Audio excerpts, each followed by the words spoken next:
After my divorce from my husband, I moved back to my hometown to raise my child. Out of the blue, I received a message from Christine after 3 years of no contact. She said she came back to town and had given birth. Guess what? I had a baby. I'm expecting a gift from you. Are you still a single mom, Renee? That's too bad. I'm living a happy life with Michael, just so you know. It seems like Christine just wanted to boast about her happy life to me. The thing is, this wasn't the first time Christine took someone precious away from me. Perhaps she sees me as an easy target. However, now I have someone strong by my side. The moment Christine would face her reckoning was getting closer by the second. People always say your name doesn't match you. My name is Renee. Because of my plain appearance and reserved personality, I've always been teased that my name is too fancy for me. On the other hand, Christine was the friend everyone boasted about. She was beautiful, adept at everything, and had many acquaintances. Even though we were total opposites, she was friendly to me. We first met in the drama club during high school. While Christine was always the lead type, I was more suited for behind-the-scenes work and was responsible for the sound system. However, a turning point came for me. I fell in love with a senior member of the drama club. Time passed, and the senior didn't seem to notice my feelings. I was getting anxious, as his graduation was approaching, and soon there'd be no more connection between us. So, I mustered up the courage to write him a letter. I've always liked you. Please, will you go out with me? That's all I could muster in this brief note. I made sure to sign it with Renee at the bottom. Christine knew I wrote the letter and offered to give it to the senior for me. But in reality, she crossed out my name and replaced it with hers before giving it to him. Apparently, she even told him I wrote the letter as a joke. She's just toying with your feelings. Don't you think that's cruel of Renee, is what she reportedly told him. That was a blatant lie. She had fabricated this story just to ruin my one-sided love. The senior, not knowing the truth, confronted me, saying only I didn't expect this from you, and just like that, my romantic hopes were crushed. Christine and the senior dated for a brief period, but soon she dumped him without a second thought. That's when I realized that Christine had been using me as her sidekick. After high school, I went to a vocational school in New York. Christine, it seemed, went to a renowned community college nearby. After my graduation, I got a job in the music industry. There, I met Michael, who would become my husband. He was a rising star musician, even making appearances on TV from time to time. People thought we were an odd match, but Michael said he was drawn to my simple and genuine nature. We decided to have a wedding. Michael, being the flamboyant type, rented out a luxury hotel in the city, and we had a grand celebration with many guests. Though I'm not one for big events, I braced myself, thinking it's a once-in-a-lifetime occasion. Choosing the guest list for the wedding was tough. I didn't really want to invite Christine after what happened in high school. But since we had many mutual friends, it seemed odd to invite all of them and exclude Christine, so I reluctantly sent her an invite. On the wedding day, Christine made an entrance in a dress so red it could have outshone the bride. She seemed smitten by Michael's musical performance during the entertainment section, making a point to approach him and even cozying up to Michael's friends, apparently trying to get his contact details. Back then, I simply thought it was nice for Michael to gain another fan, but I was wrong. Soon after we started our married life, Michael began acting differently than when we dated. He constantly pushed his extravagant tastes onto me. It was evident when we went shopping downtown. Michael stopped at a high-end brand store. Hey, try this on. What? I think even a foreign supermodel would have trouble pulling this off. I reluctantly tried it on, but as far as I could tell from the dressing room mirror, it didn't suit me at all. Just as I thought, it doesn't fit someone plain like you. I felt as if I was being compared to someone else, and it didn't feel good. Eventually, I became pregnant. I hoped that having a baby would make Michael more supportive, but he showed no such inclination.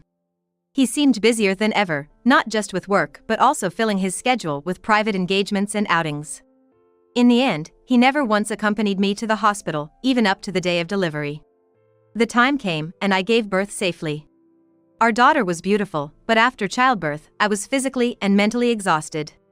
Suddenly, there was a loud knock on the hospital room door.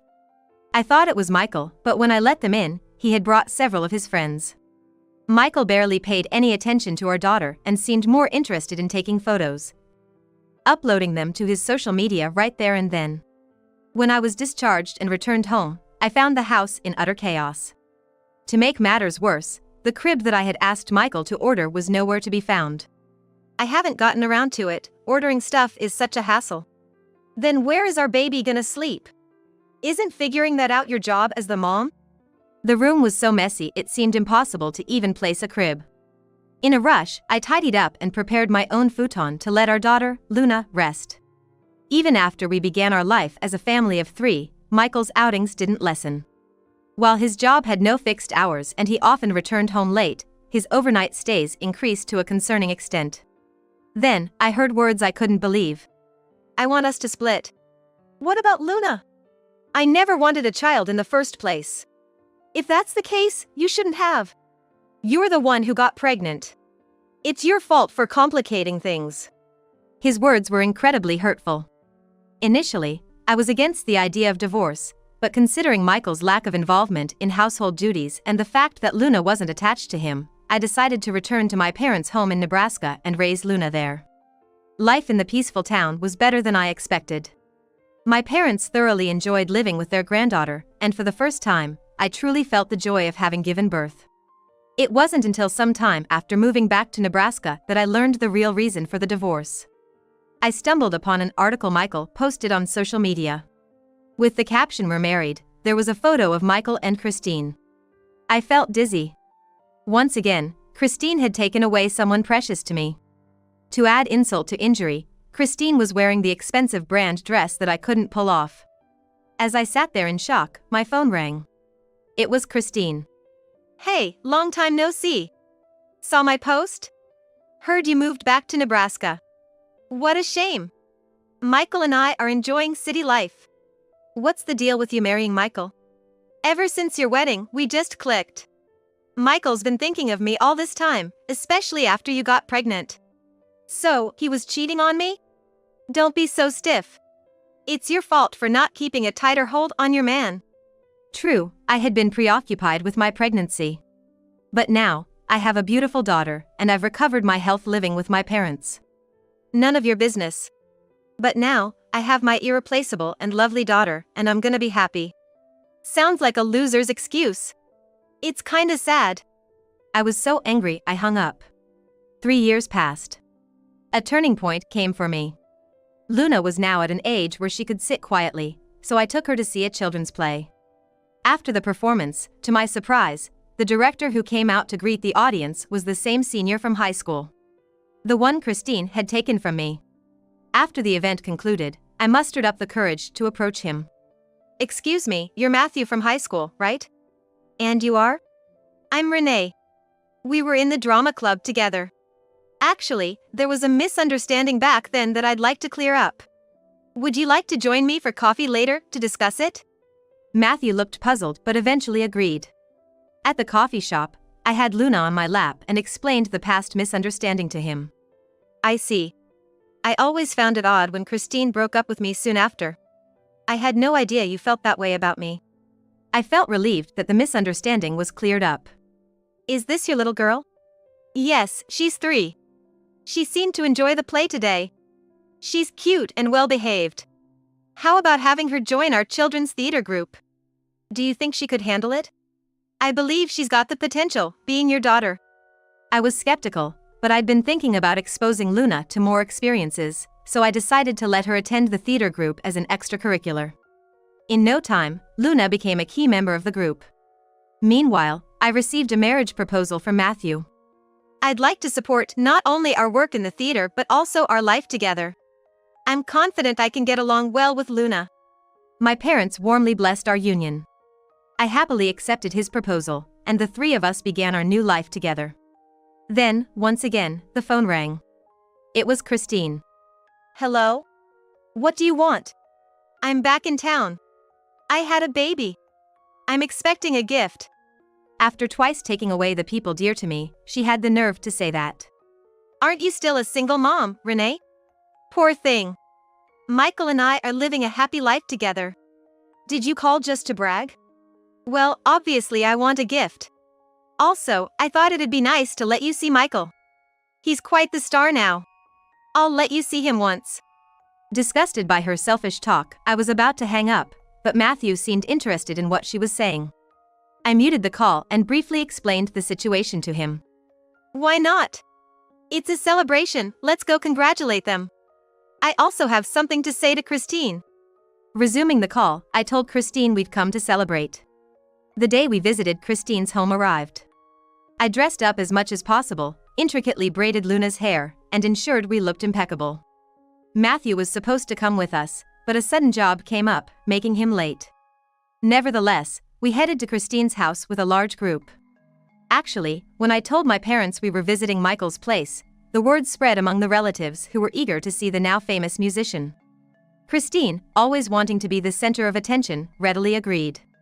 Having this large group with me gave me confidence since I wasn't looking forward to facing the couple alone. Christine's house was located in a modest part of our hometown. A place I knew she wasn't particularly fond of. We're here. Michael's here too. You must be happy to see him after so long. Ignoring her sarcastic remark, I walked into the room. The relatives curiously observed Christine, wondering what kind of woman Michael had ended up with. Christine didn't seem to enjoy the attention. We were guided to the living room table and served tea. The tea was lukewarm, smelled odd, and tasted terrible. Luna took a sip and grimaced, but quickly returned to her polite demeanor. It was moments like this that made me proud of her. It must be tough being a single mom. I hope you find a good husband soon. But you know, someone more on your level. My parents tried to intervene, but I stopped them. It's the same old story, I said audibly to those around. Here's the gift. I had chosen a DVD box set of a popular children's educational show. All parents raising kids in the US would recognize this educational show. It can serve as background noise and entertain the baby once they're a bit older. Thank you for the expensive gift. It must have been a stretch given your financial situation. Perhaps it was Christine's sharp tone, but the baby began to wail loudly. Quickly, Christine played the DVD. A cute theme song began, followed by costumed characters greeting the audience. The main female character was so adorable. Soon after, smaller child characters appeared. Seeing this, Christine's eyes widened in surprise. Is that Luna modeling in this show? Yes. I'm Luna, 3 years old. Our parents, beaming with pride, boasted about their talented granddaughter. Relatives, momentarily distracted from the crying baby, began showering Luna with compliments. Luna's in a children's theater group. She's one of the top members and is pretty busy with TV gigs too. But I enjoy it, so it's all good. We're so proud of how well she's grown up. On the TV, Luna is seen folding laundry and being praised by a mascot. Behind Luna, a plethora of children's toys can be seen, and glimpses of a shining kitchen sink were also visible. That's some detailed set. A TV studio? You should be living in a house this beautiful instead of acting in one. Actually, the filming location was our very own home. Our family's rented house may be old-fashioned, but thanks to our cleanliness-loving parents, it's been thoroughly renovated and looks brand new inside. That's actually our home. What? No way, you can't possibly live in a place like this. Our parents briefly explained about the renovation. We renovated the interior with funds from our parents, and it's even got all the accessibility features, so it's quite safe. Oh, it's a decent house then.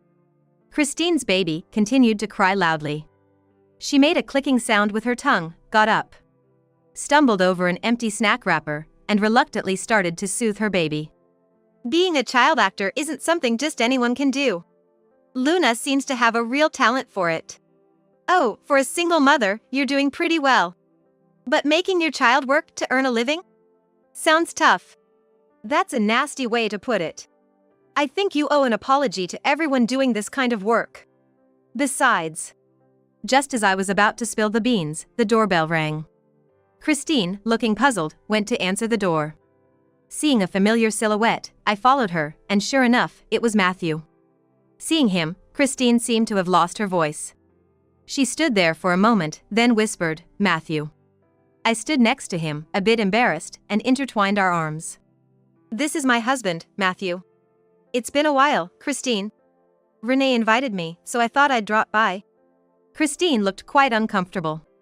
Still, she couldn't leave him at the entrance, so she reluctantly led him to the living room. Christine, I've heard everything from Renee.